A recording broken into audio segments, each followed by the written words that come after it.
हरे कृष्ण कृष्ण कृष्ण हरे हरे हरे राम राम राम हरे हरे. हरे कृष्ण कृष्ण कृष्ण हरे हरे. पुंडलिकावर देव हरी विठ्ठल, श्री ज्ञानदेव तुकाराम, पंढरीनाथ भगवान की जय. माऊली ज्ञानेश्वर महाराज की जय. जगद्गुरु संत तुकाराम महाराज की जय. रामकृष्ण हरी. मला याची काय फारशी सवय नाही. आज ज्योती वरुणकर आणि अर्चना यांच्यामुळे मला ही सेवा मिळालेली आहे. प्रथम त्यांचे मनापासून धन्यवाद. आणि या ठिकाणी मुद्दाम अभंग घेतलेला आहे. तो अभंग असा आहे. जयाची द्वारी सोन्याचा पिंपळ, अंगी ऐसे बळ रेडा बोले, करील तो काय नोहे महाराज, परिपाहे बीज शुद्धांगी. जयाने घातली मुक्तीची गवांदी, मिळविली मांदी वैष्णवांची. तुका म्हणे तेथे सुखाकाय मुळे, राहे समाधान चित्ताचिया, करील तो काय नोहे महाराज, परिपाहे बीज शुद्धांगी. या ठिकाणी प्रसंग असा आहे की आता ज्ञानेश्वर माऊलींची समाधी सोहळा जवळ आल्यामुळे मुद्दाम हा अभंग घेतलेला आहे. तर जसं शक्य आहे तसं मी सांगण्याचा प्रयत्न करणार आहे. अभंग आहे जगद्गुरु तुकाराम महाराजांचा. जगद्गुरु तुकाराम महाराजांची उंची फार मोठी आहे. तुका आकाश आहे एवढा उंच आहे. आणि ज्याचं वर्णन करतात ते ज्ञानेश्वर महाराज, ते सुद्धा अत्यंत उंच आहे.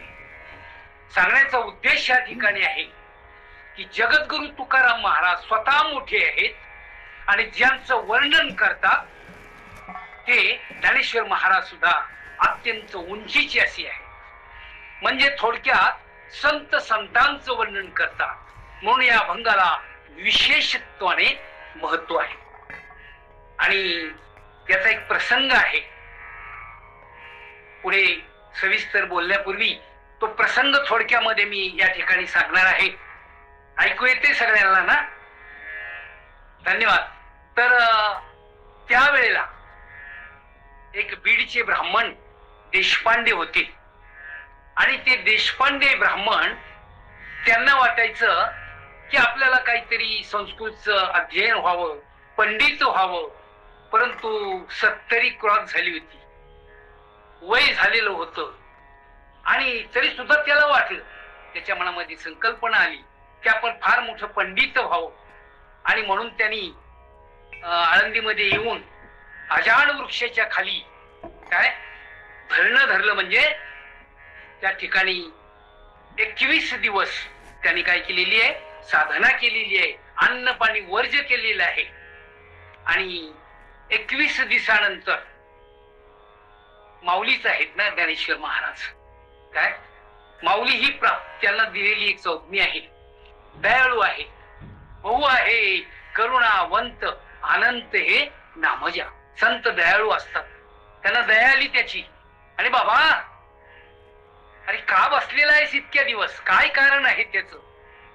त्यावेळेस त्यांनी सांगितलं, मला मोठा पंडित व्हायचंय. काय संस्कृतचा गाढा अभ्यास मला करायचा आहे आणि मला ते ज्ञान प्राप्त व्हावं.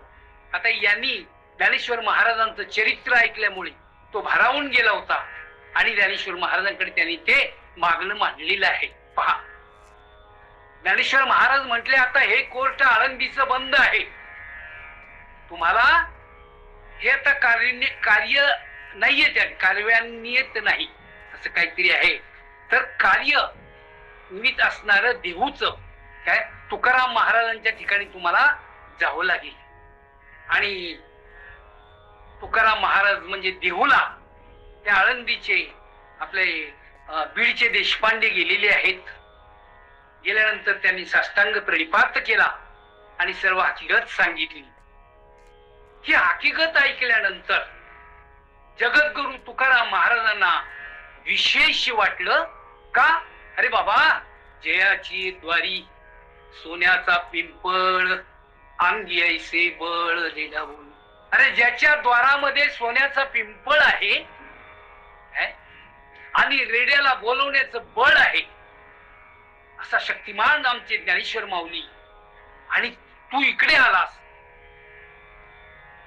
तरी सुद्धा ज्ञानेश्वरांची आज्ञा असल्यामुळे जगद्गुरु तुकाराम महाराजांनी त्याला 11 भंग दिले आणि 1 नारळ दिलेला आहे.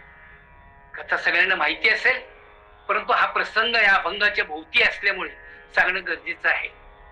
आणि मग 11 भंग देऊ केल्यानंतर तो देशपांडेंनी नाकारला. त्यांनी विचार केला की संस्कृत आपल्याला शिकायचंय, पंडित व्हायचंय, आणि ह्या मराठीच्या 11 भंगाचं मी काय करू? नाही घेतलं त्यांनी. पहा, भाग्यामध्ये असावं लागतात प्रत्येक गोष्टी. त्याचं भाग्य कमी पडलं म्हणून तो आळंदीवरून देहूला आला, आणि देहूमध्ये सुद्धा तशीच अवस्था झाली. आता तुकाराम महाराजांना विचार पडला, ह्या 11 भंगाचं काय करायचं काय? आणि त्या ठिकाणी कोंडोबा ब्राह्मण म्हणून आहेत. पहा, आळंदीवरून आले आणि त्यांना त्यांनी ते देऊन टाकले. 11 भंग आणि नारळ दिला त्यांना. आणि तो त्या ठिकाणी सगळ्यांना माहिती असेल, कोंडोबा ब्राह्मण, त्यांनी ते पठण केलं, चिंतन केलं, आणि शिवाजी महाराजांच्या दरबारामध्ये एक पंडित झाला. म्हणून संतांच्या वचनावर विश्वास ठेवायला पाहिजे. आज कलियुगाची तीच अवस्था आहे. आपलं किती फार मोठं भाग्य आहे पहा, की जन्म ज्ञानेश्वर महाराजांच्या नंतर झाला. आपला जन्म जगद्गुरु तुकाराम महाराजांच्या नंतर झाला. त्यांच्या अगोदर जे जन्म आले त्यांचं भाग्य तेवढं. आपण भाग्यवान आहोत, कारण आपण प्रत्यक्ष, ही गाथा म्हणजे प्रत्यक्ष तुकाराम महाराजांच्या बरोबर आपला सहवास आहे. ज्ञानेश्वरी म्हणजे प्रत्यक्ष ज्ञानेश्वर महाराजांच्या बरोबर आपला संवाद आहे. तो आनंद, तो अनुभव, ते विचार आपण अनुभवत आहोत, नाही का? म्हणून तर ज्ञानेश्वर महाराज किती भाग्य आहे, नाही का? एक तरी ओवी अनुभव असं सांगितलं. एवढं मोठं जगामध्ये जे आज ज्ञानेश्वरींचं किंवा गाथा आहे जगद्गुरु तुकाराम महाराजांची, काय गीता भागवत करीती श्रवण अखंड चिंतन विठोबाची. गीता भागवत हे जे ग्रंथ हे आपल्यासाठी आहे. काय जे संत या ठिकाणी आले, ते संतांनी हे सगळं पंचामृत जी आहे, ते पंचपक्वानाचं ताट आपल्यासाठी केलेलं आहे. पण आपण काय सगळे भाग्यवान नाही ना. ज्याच्या भाग्यामध्ये आहे ते हे अमृताचं ताट चाखतात आणि आनंदामध्ये राहतात. परिस्थिती अशी आहे, ज्याचं भाग्य अनुकूल आहे तो मात्र निश्चितपणे गीत गीत भागवत ज्ञानेश्वरी गाथा याचं चिंतन करून आनंदामध्ये दिवस घालतात. म्हणून या ठिकाणी जो अभंग आलेला आहे हा प्रसंगावधानाने आलेला आहे. जगद्गुरु तुकाराम महाराजांचे जे अभंग आहे ते त्यांच्या जीवनामध्ये आलेले प्रसंग त्या ठिकाणी जसे असतील त्यावेळेला ते अभंग बाहेर आलेले आहे. आणि त्याच प्रसंगाचा अभंग आहे, जयाची द्वारी सोन्याचा पिंपळ, काय अंगी ऐसे बळ रेडा. या ठिकाणी सांगतात, अरे बाबा, तू ज्या ठिकाणी आलेला आहेस ते स्थळ तुला माहिती आहे का? काय ज्याच्या द्वारामध्ये सोन्याचा पिंपळ आहे. आता इथे सोन्याचा पिंपळ म्हणजे खरं सोनं नाही बरं का. मग खरं सोनं असतं तर लोकांनी आजपर्यंत ठेवलंच नसतं. काय रात्रंदिवस चोऱ्या झाल्या असत्या आणि प्रसंग आला असता. परंतु वाच्यार्थ वेगळा आणि या ठिकाणी लक्षार्थ वेगळा आहे. सोनं म्हणजे त्या ठिकाणचे जो पिंपळ वृक्ष आहे त्या ठिकाणी रुक्मिणी मातेने, माहिती आहे सगळ्यांना, 1.25 लक्ष फेऱ्या घातलेल्या आहे. आणि त्यांच्या तपामुळे त्यांचे जे काही पती म्हणजे ज्ञानेश्वरांचे वडील विठ्ठलपंत, हे ज्यांनी संन्यास घेतला होता रामानंद स्वामीकडे, त्या तपामुळे त्यांच्या त्या ठिकाणी स्वप्नामध्ये गेलेलं आहे, परिवर्तन झालं आणि रामानंद स्वामींना आळंदीमध्ये खेचून आणलं. ही तपश्चर्या आहे, लक्षात ठेवा. तपे विन दैवत तिथल्या विन प्राप्त. तप केलं पाहिजे. आज लोकांना तप नको आहे, नामचिंतन नको आहे काय, परंतु भक्ती करोनी या कोण वाया गेला, सांगावं विठोबा निवडोनी. तो संतांचं वाक्य आहे की या जगतामध्ये ज्यांनी भक्ती केली आणि तो वाया गेला असं मात्र ऐकण्यामध्ये नाहीये. तर या ठिकाणी आपलं जीवनाचं भलं करण्यासाठी, जीवनाचं कल्याण होण्यासाठी हे जे काही ग्रंथ आहेत, ज्ञानेश्वरी आहे, भागवत आहे, याच फक्त एक आणि एकमेव कारण असं आहे की बाबा तू काय कर, नाम घे. काय आणि नामचिंतनामध्ये एकदा तू रंगला की सगळं गोष्टी आपोआप मागे येतात. पहा, संसारी माणसानं फार खोलात जाऊ नये, नाही का, सहज सोपं असं भगवंताचं नामचिंतन घ्यावं आणि आनंदात राहावं. सगळ्या संतांनी हाच बोध घेतलेला आहे. घ्या रे मुखी नाम, घ्या रे मुखी नाम, अंतरी धरोनिया प्रेम, अंतरी धरोनिया प्रेम, माझा भोला बाप. घ्या रे भगवंताचं नामचिंतन घेण्यासाठीच हे सगळे ग्रंथ. ज्ञानेश्वर महाराजांनी हरिपाठ कशासाठी लिहिला? तुमच्या आमच्यासाठी हरिपाठ आहे, नाही का. उद्देश एकच आहे. संपूर्ण हरिपाठामध्ये नामाचंच विशेषत्व सांगितलेलं आहे. हरिमुखे म्हणा पुण्याची गणना कोण करी. अरे बाबा, त्या पुण्याची गणनाच करता येत नाही. एकदा ज्ञानेश्वर महाराजांनी निवृत्तीनाथांना प्रश्न विचारला की ह्या नामाची उंची आहे तरी काय, नाही का. त्यावेळेला निवृत्तीनाथानं फार छानच उत्तर दिलं. आकाशाची उंची मला माहिती नाही किती आहे, परंतु गगनाऊनी वाढ नाम आहे, गगनाऊनी वाढ नाम आहे, ज्ञानदेव पुसे निवृत्तीसी चाड, ज्ञानदेव पुसे निवृत्तीसी चाड, गगनाऊनी वाढ नाम आहे, गगनाऊनी वाढ नाम आहे. अशा प्रकारे सर्वसाधारण सगळ्यांचं जीवन आनंदमय होण्यासाठी संत आपल्या जीवनामध्ये आले. जगद्गुरु तुकाराम महाराज यांनी अभंग लिहिलेला आहे. जयाची द्वारी सोन्याचा पिंपळ, काय अंगी ऐसे बळ रेला बोले. तर सोन्याच्या पिंपळाला लक्षार्थाने सुखाचा पिंपळ म्हटलेला आहे. सुख आहे त्या ठिकाणी. काय असं म्हणतात की भगवंताला भक्त जास्त प्रिय आहेत. जेन संगेची पितया वसुदेवासी, जेन संगेची माता देविकेशी, जेन संगेशी बंधू बलिभद्रासी, ते गुह्य अर्जुनेशी बोलला. भगवान श्रीकृष्ण आणि भक्ताचं प्रेम असं आहे की काही गुह्य गोष्टी जी आहेत त्या गोष्टी वडिलांना सांगितली नाही, मातेला सांगितले नाही, बंधू बलिभद्र त्यालाही नाही सांगितलं, परंतु भक्ताला मात्र सांगितलं काय, कारण हे जे काही भक्त आहेत आळंदीमध्ये गेल्यानंतर त्या समाधीचं दर्शन घेतात, ते जे काही वारकरी आहेत ते जास्त आवडतात माऊलीला. काय हैबत बाबांची सगळ्यांना कथा माहिती आहे, आपला विषय थोडा आहे.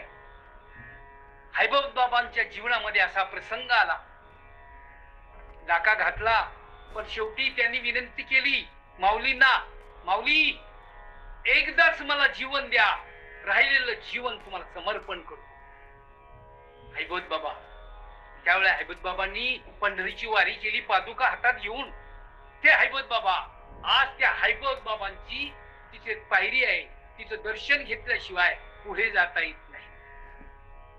कथा आहे, फार गोड कथा आहे, प्रत्यक्ष घडलेले कथा आहे. सातपुड्या पर्वतामध्ये हैबत बाबांना त्या चोरांनी पकडलं, जिवंतच मारणार होते, पण त्या क्षणी माऊलीचं स्मरण केलं आणि माऊलीने सांगितलं आता सगळं आयुष्य तुमच्यासाठी.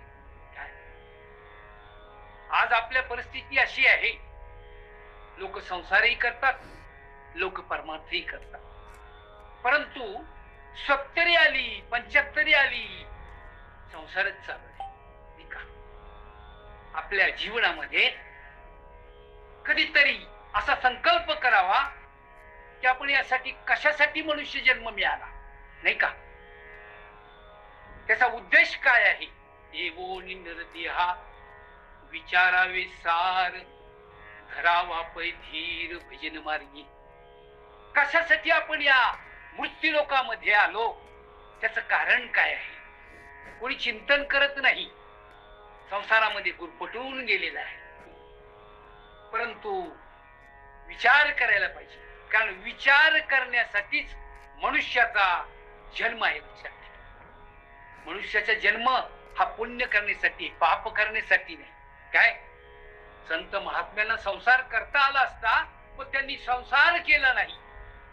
संसाराच्या नावे घालून या शून्य वाढता हा पुण्य धर्म केला. हरी भजने हे धवळले जग, चुकविला लाग कळिकाला. काय अशा प्रकारे आपल्या जीवनाचं कल्याण कशामध्ये आहे ते पाहू.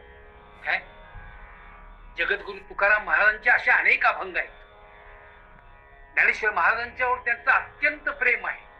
काय एका अभंगामध्ये ते म्हणतात, हा जो अभंग आहे नीट जर चिंतन केलं तर स्वतः तुकाराम महाराज उच्च अवस्थेमध्ये आहे, परंतु असं असताना सुद्धा ते म्हणतात, तुम्ही संत माय बाप कृपावंत, काय मी पतित कीर्तिवानो.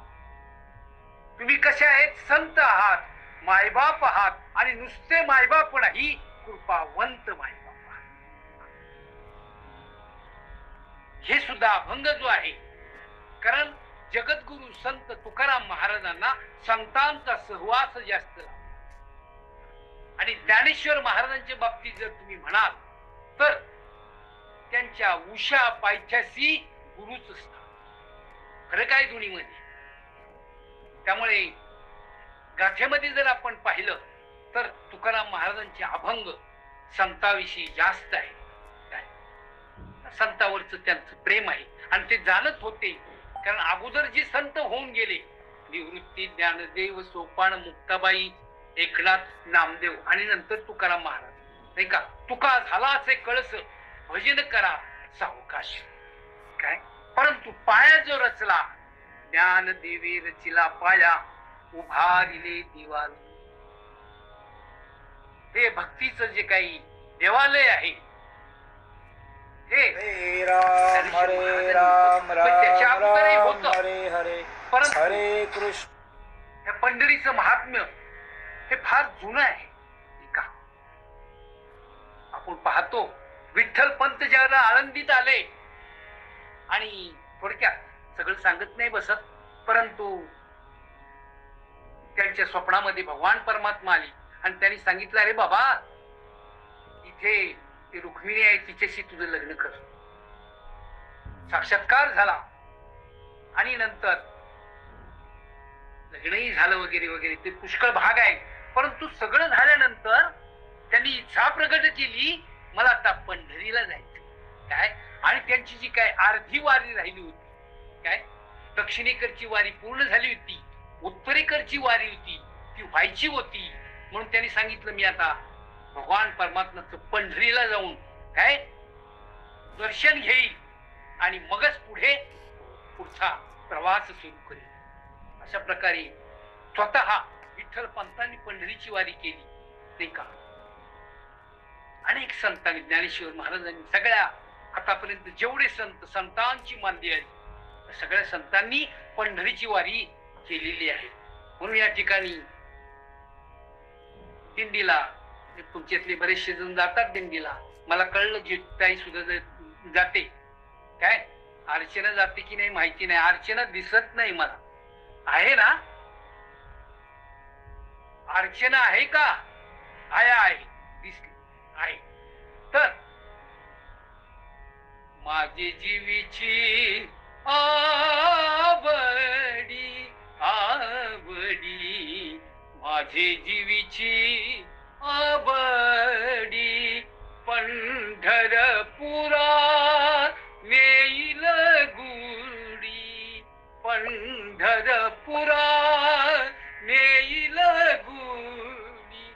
आय पांडुरंगी मन रंगले रंगली, पांडुरंगी मन रंगले. पंढरीचं जे वास्तव्य आहे काय फार मोठं आहे. त्या ठिकाणी गेल्यानंतर समाधान वाटतं. तुकाराम महाराज जन्माला येण्यासाठी 8 पिढ्याला विठ्ठल विठ्ठल म्हणावं लागलं. 8 पिढ्या काय, पूर्वीचे त्यांचे 8 पिढे जर आपण गेलो तर त्या 8 पिढ्या विठ्ठल विठ्ठल. आणि मग तुकाराम महाराजांचा अवतार झाला. अवतार तुम्हा धराया कारण आणि उद्धरावे जनजडती. त्या ठिकाणी समाजाचा उद्धार होण्यासाठी काय संतांचा आपण पाहतो. सगळ्या संतांना खूप त्रास झाला. सगळ्याच भक्तांना नवे नवे आपल्यासारख्यांना सुद्धा. हो, हा समाज जो आहे समाज चांगल्यांना फार त्रास देतो काय, परंतु तरी सुद्धा आपण आपली वाट सोडायची नाही. बरोबर आहे की नाही ज्योतिताई. भयंकर त्रास देणारे लोक समाजामध्ये आहेत. लागले कीर्तन करायला, लागले प्रवचन सांगायला काय, जीवनामध्ये संकट येणं हे काही विशेष नाही. भगवंताच्या पुढे, भगवंताच्या नामापुढे सर्व काही किरकोळ आहे. म्हणून कदाही चिंता करू नये काय. भगवान परमात्म्याचं चिंतन करावं काय. मी तर नेहमी असं म्हणत असतो की आपण जरी प्रवासाला निघालो तरी 2-4 संतांचं स्मरण करावं, भगवान परमात्म्याचं स्मरण करावं. पुढचा प्रवास निश्चितपणे त्याला वाटेला लावावं लागतं. पण स्मरण केलं पाहिजे. अशी सवय आपल्यामध्ये ठेवायची. जेवताना सुद्धा घास मुखात जाण्यापूर्वी त्याचं स्मरण करा. चालताना त्याचं स्मरण करावं काय. कुठलंही चांगलं कार्य असेल त्याचं स्मरण करावं. मग चिंता नाही, अवघी चिंता वाढेल. म्हणून त्याच्यावर सोपवावं काय. तुम्ही तुमच्या शक्तीने जर तुम्ही लढत राहिला तर तुम्ही कमी पडा. जसं भला मोठा दगड आहे आणि तो दगड जर आपण डोक्यावर घेतला चालायला लागलो तर फार काळ तुम्ही तो दगड डोक्यावर घेऊ शकत नाही. पण तोच दगड जर पाण्यात पडला आणि तुम्ही सहज हातावर घेऊ शकता काय, तशी अवस्था आहे. नामचिंतन तुमच्या हाती आलं, भगवान परमात्म्यांनी जर लक्ष टाकलं. कारण जे करता ते तुम्ही नाही करत. वृक्षाचे पान खाली त्याची सत्ता, राहिली अहंता मग कोठी. या जगतामध्ये झाडाचं पान सुद्धा त्याच्याच सत्तेने हलतं. लक्षात आलं का. म्हणून आपण आपल्या जीवनाची जी काही पावलं आहेत ते भगवंताला स्मरण करून टाकावं काय. ज्ञानेश्वर महाराजांना किती प्रचंड त्रास झाला काय.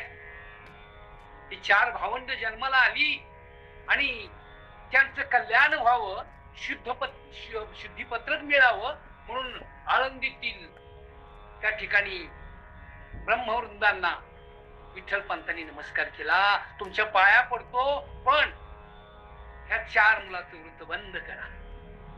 ब्रह्मसभा झाली आणि त्या ब्रह्मसभेमध्ये आळंदीकरांनी निर्णय दिला. काय सगळ्यांना माहिती आहे, काय देहांत प्रायचित्त. लक्षात घ्या, हा धर्म आणि अधर्माचा संघर्ष आज नाही, पुरातन काळापासून चालूत आहे. पण एक गोष्ट मात्र लक्षात ठेवी, की ज्या ठिकाणी अधर्म आहे तिथे धर्माचाच विजय आहे. विठ्ठल पंतांना त्या ठिकाणी देहांत प्रायचित्त दिलं. त्यांनी त्या इंद्रायणीमध्ये घेतलं सुद्धा. ही मुलं मोठी झाली आणि त्यांनी विचारलं आळंदीकरांना, अहो आम्हाला आता तरी आमच्या वडिलांनी प्रायचित्त घेतलेलं आहे, द्या ना शुद्धीपत्र. नाही, म्हणजे त्यावेळेचा समाज जो आहे, पांडित्य असलं तरी ते वरच्यावर होतं. ग्रंथांचा अर्थ कळाला नाही, काय अर्थाविन पोथी, अशा प्रकारची त्या ठिकाणी अवस्था झाली होती. समाजामध्ये अधर्म होता, सद्विचार राहिला नाही. त्यामुळे त्या आळंदीकरांनी सुद्धा सांगितलं, इथे तुम्हाला शुद्धीपत्रक मिळणार नाही, तुम्हाला कुठे जावे लागेल, पैठणला जावे लागेल. आणि ही 4 भावंड, थोडासा इतिहास असल्यामुळे हे मी सांगत आहे, कारण अंगी ऐसे बळ रेडा बोली हे मला सांगायचे, म्हणून इथून जरा थोडीशी सुरुवात केली की हे पैठणला गेलेले आहेत. आणि पैठणला गेल्यानंतर तीच अवस्था, काय त्या ठिकाणी त्यांचे आजोबाई होते आणि त्या आजोबांनी मदत केली आणि सांगितलं की आम्ही शुद्धीपत्रक मिळावं म्हणून इथे आलेलो आहोत. पैठणला त्याला फार महत्व होत. जसं काशी क्षेत्र आहे तसं महाराष्ट्रामध्ये पैठण हे फार महत्व होतं. म्हणजे त्या पैठण मधले घेतलेले निर्णय हे सर्वमान्य असायचे. आणि त्या ठिकाणी पैठणला ही सभा झालेली आहे आणि त्या सभेमध्ये त्या ठिकाणी गोपदेव म्हणून जे होते, गोपदेव अधिष्ठान त्या ठिकाणी असल्याने कोणतरी मुख्य असावं लागतं. मग गोपदेव त्या ठिकाणी मुख्य होते. सगळ्यांना विचारलं काय सापडतं का धर्मग्रंथामध्ये? सगळ्यांनी सांगितलं या मुलांसाठी काहीच सापडत नाही, संन्याशाची मुलं आहेत, काय यांना काहीच या ठिकाणी मिळत नाही. मग मात्र सगळे आश्चर्यचकित झाले आणि आता पुढे काय होणार? त्या ठिकाणी गोपदेव म्हटले. गोपदेवांनी हात वरती केला आणि त्या ब्रह्मवृंद सभेला सांगितलं एक उपाय आहे. काय? यांनी काय करावं आता? लग्न करायचं नाही, यांनी भगवंताचं नाम घ्यायचं, दिसेल त्याला नमस्कार करायचा, सेवा करायची. निवृत्तीनाथांना आनंद झाला. चला काही नाही पक्षा समाजाने आपल्याला काहीतरी दिले म्हणून काय हरकत नाही. पण ज्ञानोबाजी होते, काय ज्ञानोबांची अवस्था उंच होती. त्यांनी सांगितलं, हसत हसत बोलले की तुम्ही आम्हाला जे दिलेलं आहे ते खरोखरच चांगलं आहे, परंतु आम्हाला वृत्तबंध करायला काय हरकत आहे? आमच्या वडिलांनी देहांत प्रायचित्त घेतलेलं आहे, आमचा त्याच्यामध्ये काहीच दोष नाही. असं म्हटल्याबरोबर पहा, ब्राह्मण त्या ठिकाणी त्या काळचे खवळलेले आहेत. वाटेल तसं बोलू नका, तुमची नावं काय आहेत? निवृत्तीनाथांनी सांगितलं, मी निवृत्ती आहे, हा माझा भाऊ दुसरा ज्ञानदेव आहे आणि माझा तिसरा भाऊ सोपानदेव आहे आणि आमची चटुकली बारीकशी जी आहे ना ती मुक्ताबाई आहे. समाजाने ऐकून घेतलं. अरे तुमच्या बापांनी नावं तर चांगली ठेवलेत तुमची देवाची, काय ज्ञानदेव आहे तुमचं नाव? हो ज्ञानदेव आहे. त्या रेड्याचं नाव सुद्धा ज्ञानदेवच आहे. तो तिकडे पलीकडे चाललाय ना, त्याला आम्ही ज्ञाना म्हणतो. ज्ञाना प्रसंग हा घडलेला आहे. आणि हे करत असताना सांगताना अत्यंत खेद वाटतो. का रे बाबा, त्या रेडेच्या अंगावर जर आम्ही सासूड मारले तर तुझ्या अंगावर उठतील का? ज्ञानदेव म्हणे, तोही माझा आत्मा. काय? अरे माझाच आत्मा आहे. काय फरक काय आहे आत्म्यामध्ये? त्या ठिकाणी आत्मा हा प्रत्येकाच्या मध्ये आहे.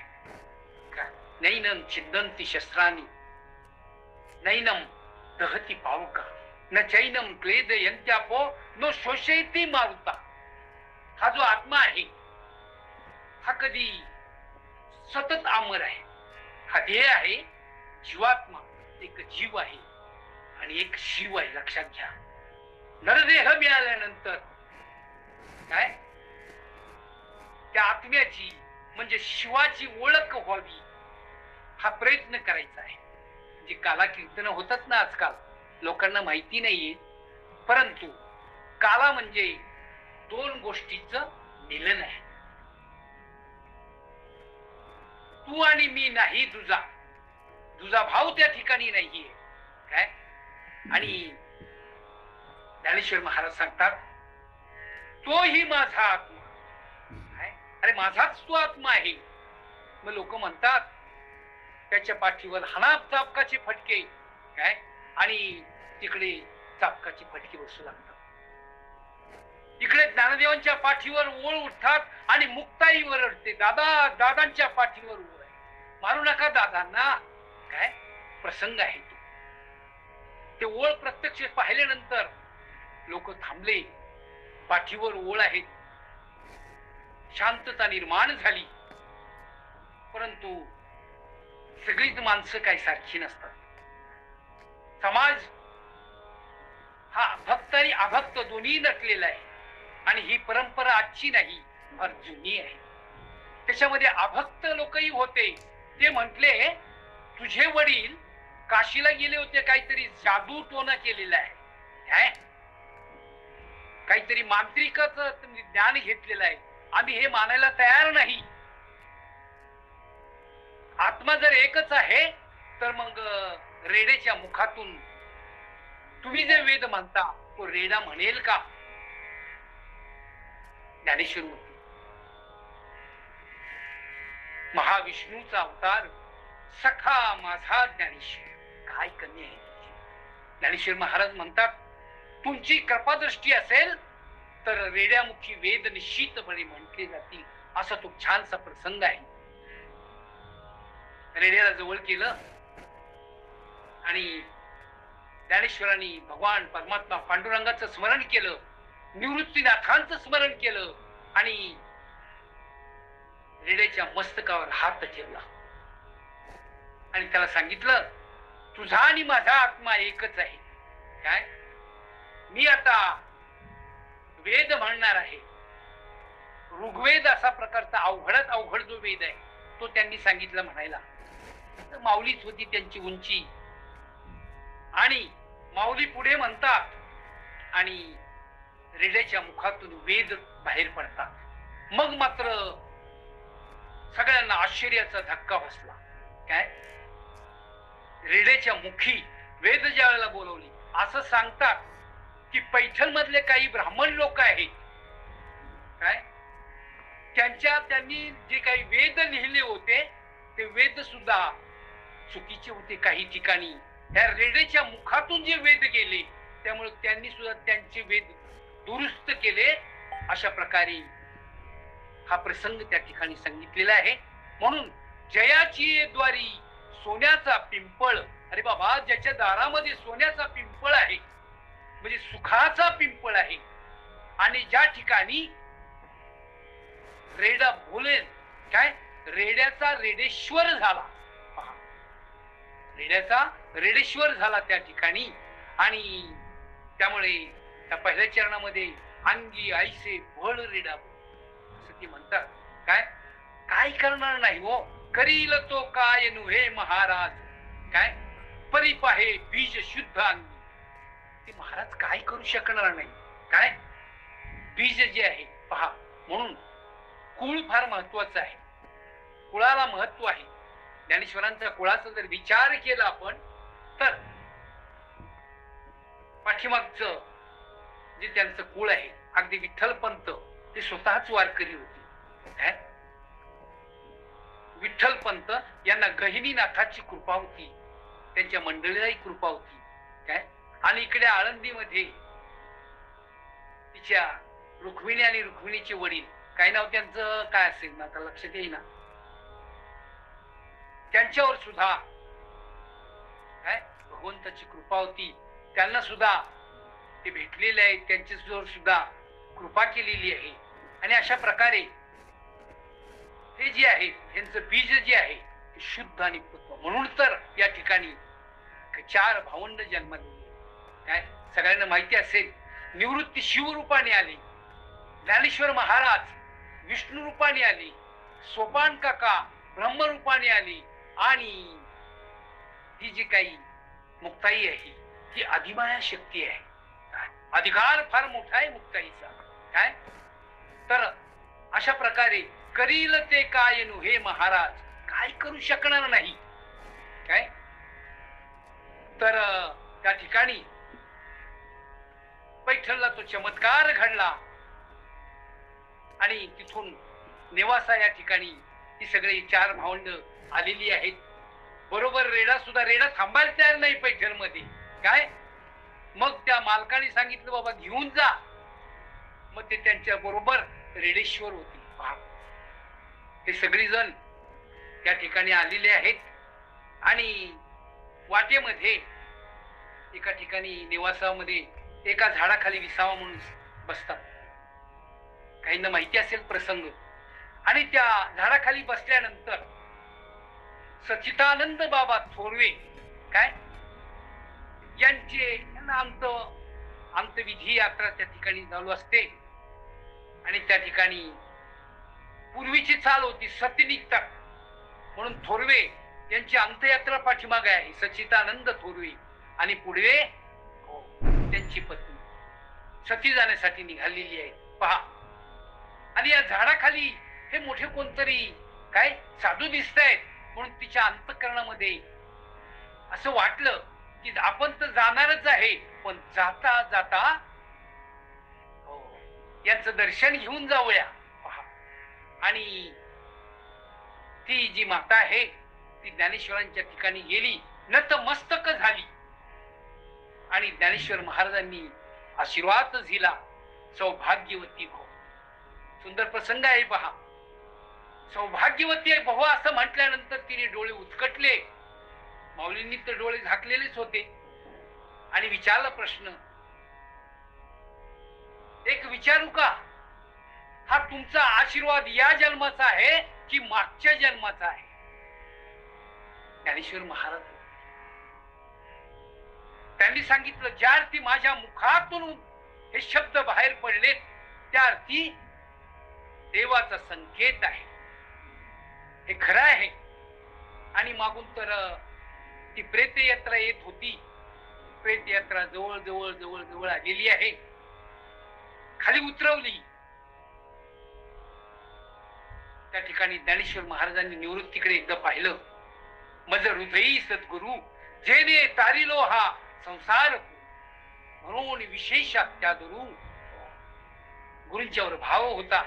काय निवृत्तीनाथांना नमन केलं, पांडुरंगाचं स्मरण केलं आणि एकच आवाज दिला, उठ बाबा सच्चिदानंद. तुमचं नाव सच्चिदानंद आहे, सच्चित आनंद. आणि तुम्हाला मृत्यू कसा असेल म्हणून सांगितलं, उठा सच्चिदानंद बाबा. झोपेमध्ये एखादा मनुष्य झोपलेला आहे आणि तो उठल्यानंतर कसा उठतो तसे सच्चिदानंद बाबा त्या ठिकाणी उठलेले आहे. अधिकार मोठा होता. 4 भावंडांचा अधिकार फार मोठा होता. आणि मग हे सगळं त्यांनी दिलेलं होतं. पैठणकर चमत्कार होता. काय आणि एवढं मोठं त्यांची प्रसिद्धी, त्या ठिकाणची महानता कळल्यानंतर त्यांनी सगळं सिद्धिपत्र वगैरे दिलेलं आहे. काय आणि आता मात्र तीर्थयात्रेसाठी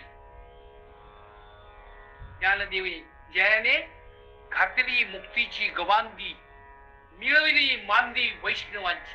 पहा, ज्ञानेश्वर महाराजांचं सगळ्यात मोठं कार्य कुठलं असेल तर त्या काळचे सगळे संत जन एकत्र केले. काय मांदी आली म्हणजे सगळे संत एकत्र केले आणि फार मोठं कार्य केलं. म्हणून तर आपण आज आहोत.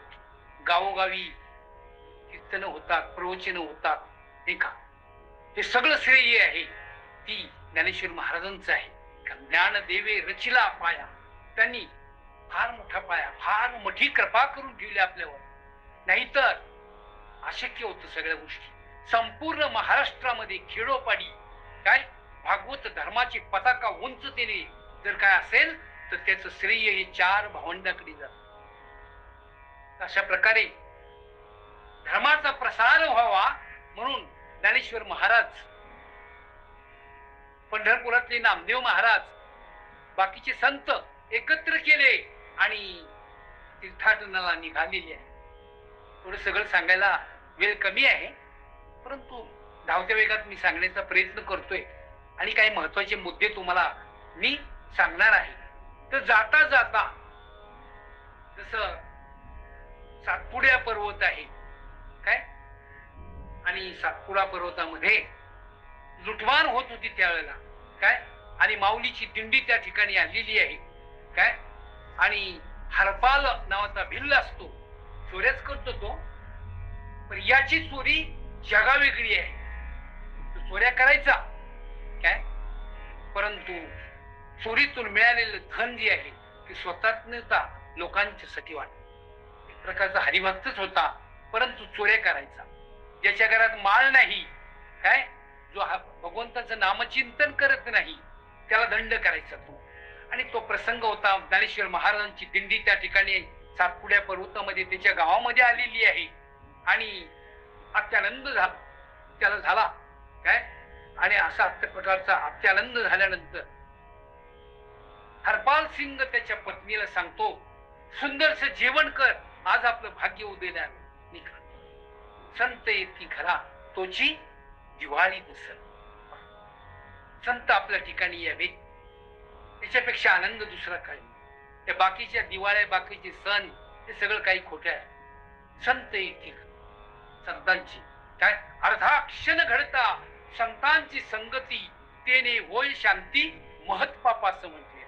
म्हणून आपल्या जीवनामध्ये संतांची संगती, सज्जनांची संगती याला फार महत्व आहे.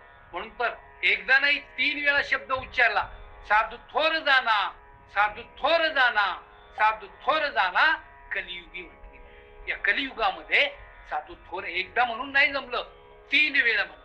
साधू थोर जाना, साधू थोर जाना, साधू थोर जाना, कलियुगी. अशा प्रकारे हा प्रसंग आहे.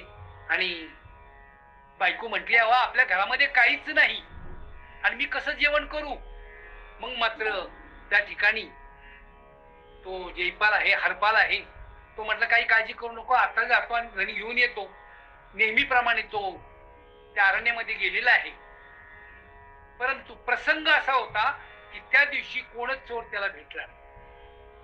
चोर सुद्धा भगवंताला प्रार्थना करतो की अरे बाबा, संतांना जेवण घालायचंय, मी तुला 1000 वेळा नमस्कार करतो, पण मला कोणतरी गिऱ्हाईक दे म्हणतात. देवाला विनंती केल्यानंतर वाण परमात्मा, जगाचा मालक, रुक्मिणी सहित गाडी बैल घेऊन त्या वाटेनं येऊ लागला. पहा, भक्त राखे पायापाशी. भक्तावरची दया आहे, तो भक्तच होता. आणि लांबून गाडी येत आहे. रुक्मिणी माती त्या ठिकाणी सेठारी झालेली आहे काय, आणि अशा प्रकारे त्या ठिकाणी जवळ गेल्यानंतर त्या हरपालला आनंद होतो. जवळ जवळ आल्यानंतर तो विचारतो की बाबा तुम्ही भजन करता का. भगवान परमात्माच होता ना. हे म्हणे आम्ही भजन बिजन काही करत नाही. गळ्यामध्ये माळ आहे का. अजिबात माळ नाही म्हणे. मग देवाचा आठवण बिठवण तरी करताय की नाही. नाही म्हणे, आमचं त्यांचं काहीच घेणं नाही. मग मात्र हे हरपाल भिल्ल जी आहे तो पुढे गेला आणि त्या जगतपाल सेठ जी आहे त्यांना गुद्दे मारू लागला. आणि मग मात्र रुक्मिणी माता शेठारीच्या रूपात होती. नका मारू त्यांना, हवं तर सोनं घ्या पण त्यांना मारू नका.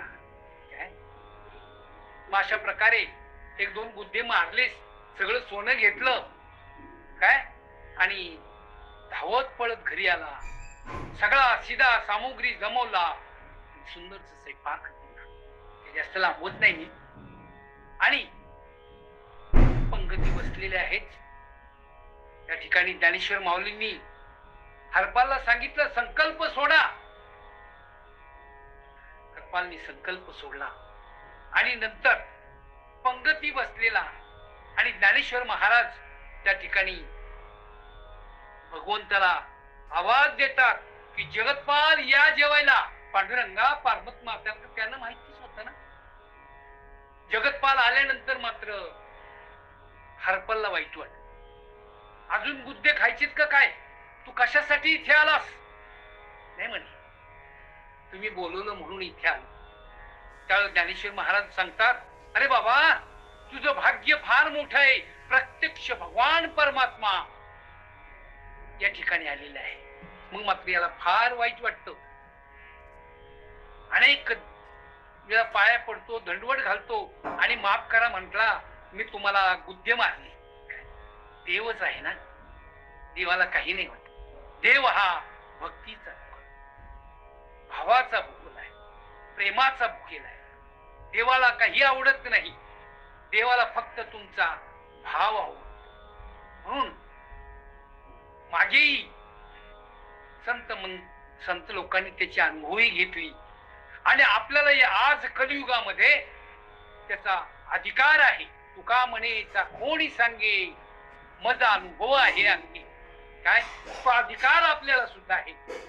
तर अशा प्रकारे मी आता पुढचा भाग थोडा धावता सांगणार आहे, कारण वेळ थोडा आहे.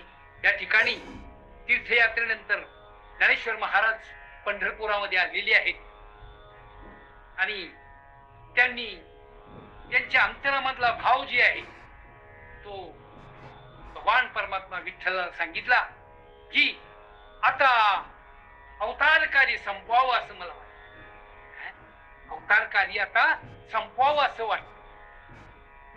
भगवान परमात्म्याने त्यांचा संकल्प जाणला आणि ज्ञानेश्वर महाराजांना सांगितलं ही जी शुद्ध एकादशी पंढरपूरची आहे ती यात्रा इथे भरेल आणि कृष्ण पक्षातील जी एकादशी आहे ती आता थोड्या दिवसांनी आळंदी 2-4 दिवसात येते. ती एकादशी ही तुमची यात्रा असेल. पण तुमच्या यात्रेला मी स्वतः रुक्मिणी बरोबर संत जनांचा मेळावा घेऊन आळंदीला येणार. तुम्ही निश्चिंत राहा. अशा प्रकारे त्या ठिकाणी भाव आहे काय. आणि त्या ठिकाणी सगळे काय झालेले आहेत ते आलेले आहेत. स्वतः भगवान परमात्मा सगळ्या संत मंत मुनिजन आणि सगळ्या भक्तासहित काय पंढरपूरला आलेले आहे. पंढरीचा पोवा आला अलंकापूर, पंढरीचा पोवा आला अलंकापुरी. पंचकोसावरी साधू जन, पंचकोसावरी साधू जन. पांडुरंग संगे वैष्णवांचा मेळा, पांडुरंग संगे वैष्णवांचा मेळा. अशा प्रकारे भगवान परमात्मा पांडुरंग काय सगळ्या भक्तजनासह आळंदीमध्ये आलेले आहे काय. आणि त्या ठिकाणी आळंदीमध्ये जे काही त्यांचं स्थान आहे हा 5 दिवसाचा महोत्सव आळंदीमध्ये आहे. फार मोठा आहे. आळंदीला हे महात्मा जे मिळालेले आहे काय फार मोठा अशा प्रकारचा आहे काय. धन्य आळंदी असं म्हटलेलं आहे. धन्य इंद्रायणी. काय तो जो काही त्या ठिकाणची माती सुद्धा पवित्र आहे, त्या ठिकाणचे जल पवित्र आहे, त्या ठिकाणचं सगळं काही पवित्र आहे. काय म्हणून जागतिक स्थान जे आहे आळंदी आणि पंढरपूर ही खरी तीर्थ आहेत, मनुष्याला बदलून टाकू शकतात. ज्याचा भाव त्या ठिकाणी आहे त्याला त्या ठिकाणी निश्चितपणे आनंद मिळतो. 5 दिवसाचा सोहळा झालेला आहे, प्रत्यक्ष पांडुरंग त्या ठिकाणी आहे. काय आणि द्वादशीला कीर्तन होतं, म्हणजे एकादश झाली, द्वादश आणि त्रयोदशीला हा जो काही आहे संतांचा तो कार्यक्रम त्या ठिकाणी ज्ञानेश्वर माऊली समाधी घेणार होती. काय त्या ठिकाणी समाधी त्या घेणार आहेत ते. आणि मग नामदेवांची जी काही 4 मुलं आहेत त्यांनी समाधीची जागा, मी आता पटपट संपवतो, वेळ आमची संपत आली, समाधीची जी जागा आहे ती साफ केलेली आहे. काय आणि सगळे संत मंत वारकरी काय त्या ठिकाणी आंघोळ्या करून आलेली आहेत. द्वादशीचं कीर्तन झालं, पंगती बसल्या, भगवान परमात्मा स्वतः काय त्या पंगतीमध्ये वाढत आहे. कसलं पुण्य आहे हा एकोची योगी देखला नयनी. रुक्मिणीला सांगतात हा एकच योगी मी पाहिला का. ज्या वेळेला भगवान परमात्मा भक्तासारखी रडतो ना, हा त्यावेळेला किती उंची असेल की तुम्ही जाणून घ्या. आपण भगवंतासाठी रडलं पाहिजे. माझ्या हातून आज नामचिंतन झालं नाही म्हणून डोळ्यामध्ये आसू ज्याचे येतात ना त्याला भगवान परमात्मा जवळ आहे, लक्षात ठेवा. कारण हा जो मनुष्य जन्म आहे हा पुण्य आणि परोपकार करण्यासाठी आहे. काय संसार करण्यासाठी निश्चितच नाही. काय उभा जन्म जिजू दे माझा चंदना परी, उभा जन्म जिजू दे माझा चंदना परी, सगुण रूप दावी देवा एकदा तरी, सगुण रूप दावी देवा एकदा तरी, तूच सूर ठावा मजसी, तूच सूर ठावा मजसी, तूच एक तारी, सगुण रूप दावी देवा एकदा तरी. भगवंताला प्रार्थना करावी आणि त्या ठिकाणी हा जो देह आहे तो विचार करत नाही, लक्षात घ्या. परंतु परोपकार पुण्याय पापाय परपीडनम. तुकाराम महाराजांनी व्याख्या केलेली आहे की पुण्य हा परोपकाराचा भाग आहे. म्हणून आपण विचार करावा. आठवड्याभर आपला दिवस गेल्यानंतर या आठवड्यामध्ये आपण परोपकाराचं काय काम केलं, काय चिंतन करावं. मागच्या जीवनामध्ये आपण काय त्याचा उपयोग होतो मनुष्याला. काय नाहीतर आला दिवस गेला दिवस त्याचा उपयोग नाही. काय आपण आज भक्ती केली की नाही, काय काल माझी भक्ती झाली की नाही, काल नामचिंतन झालं की नाही, काय त्याचा विचार करावा मनुष्याने. अशा प्रकारे तो सोहळा रंगलेला आहे. आणि पुढे जास्त काय मी सांगत नाही, सगळ्यांना समाधी सोहळा माहिती आहे. ज्ञानेश्वर महाराज त्या ठिकाणी सगळ्यांनी तुळशी गत्र घातले, सगळं घातले आणि प्रत्यक्ष भगवान परमात्माने निवृत्तीनाथ यांनी ज्ञानदेवांना हात धरलेले आहेत, समाधी स्थळाकडे घेऊन चाललेले आहेत. आणि ज्ञानदेव एक एक पायरी करत खाली समाधी स्थळाकडे जात आहे. काही क्षणामध्ये ज्ञानेश्वर महाराज काय ज्ञानरूपी सूर्य मावळणार आहे. काय आणि अशा प्रकारे ज्ञानरूपी सूर्य मावळणार आहे ते वर्णन त्या ठिकाणी आलेलं आहे. काय की ही जी काही आळंदी गाव पुण्यभूमी ठाव दैवतांचे नाव सिद्धेश्वर देव. आळंदीचा हा समूळ झालेला आहे. प्रत्यक्ष भगवंतांनी त्याला समाधी दिलेली आहे. काय त्या विवराची शिळा जी आहे ती बंद केलेली आहे. आणि नंतर त्या ठिकाणी सोहळा जरी मोठा झाला तरी जीवना वेगळी मासोळी कैसा तुका. जीवनापणे पाण्याचा आणि माशाचा संबंध तुटल्यानंतर जी मनुष्याची अवस्था होते ती अवस्था या ठिकाणी झाली. जनसमुदाय रडू लागला काय, आणि त्या ठिकाणी समाधिस्थ झाले. नामदेवराज तर त्या ठिकाणी अत्यंत रडू लागले. पुढे अनेक प्रसंग आहेत, परंतु या ठिकाणी तो प्रसंग मी सांगत नाही. काय, पंढरपूरला गेल्यानंतर नामदेवराय आणि प्रत्यक्ष भगवान परमात्मा नामाला म्हणू लागले, अरे नामा, नाचून करणं कीर्तन. नामदेव म्हणाला, नाही नाचता येत मला, माझा ज्ञानोबा पुढे नाहीये, मला ज्ञानोबांचं दर्शन करून द्या,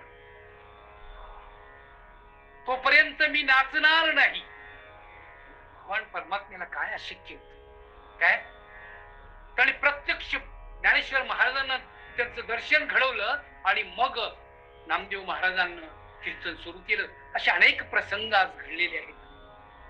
आणि हा जो काही दृष्टांत आहे, नाथ महाराजांना सुद्धा सगळ्यांना माहिती आहे, प्रत्यक्ष समाधी स्थळाजवळ जाऊन एकनाथ महाराजांनी ती मुळी काढलेली आहे.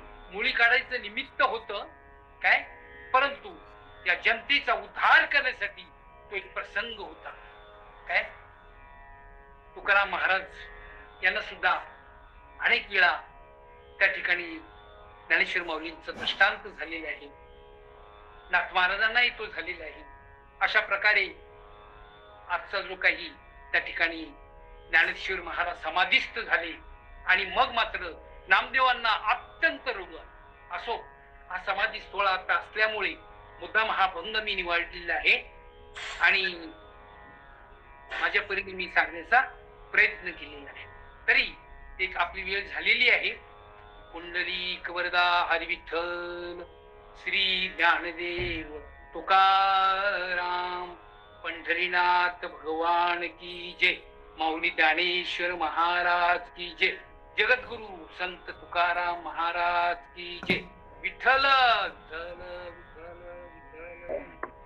सगळ्यांचं मनपूर्वक धन्यवाद मानतो. पसायदान घ्या महाराज, पसायदान घ्या. आता विश्वात्मके देवे, येणे वागेतले तोषावे, तो शोधे पसायदान आहे, जे व्यंकटी सांडो त्या वाढो. भूता परस्परे पडो मैत्र जीवांचे, दुरितांचे तिमिर जाओ, विश्वधर्म सूर्य पाहो. जो जे वांछिल तो दिला हो, प्राणी जात वर्षित सकळ मंगळी, ईश्वर निष्ठाची मान द्याळी. अनवर्त हो मंडळी भेटू त्या भूता, चला कल्पचे आरव, चेतना चिंतामणीचे गाव. मुली तेजे अर्णव पियुषाचे, चंद्रमे जे आलांछन, मार्तंडे तापन. हे सर्वैषता सज्जन सोयरे हो तू, किंबहुना सर्व सुखी पूर्ण होणे ती लोकी. वैजो आदि पुरुष अखंडित आणि ग्रंथोपजीवे, विशेष लोकीये दृष्टांत तुझे हो आवेजी. एथमने विश्वेश्वराव, हा होईल दान पसावो. येणेवरे ज्ञानदेव सुखी झाला, येणेवरे ज्ञानदेव सुखी झाला.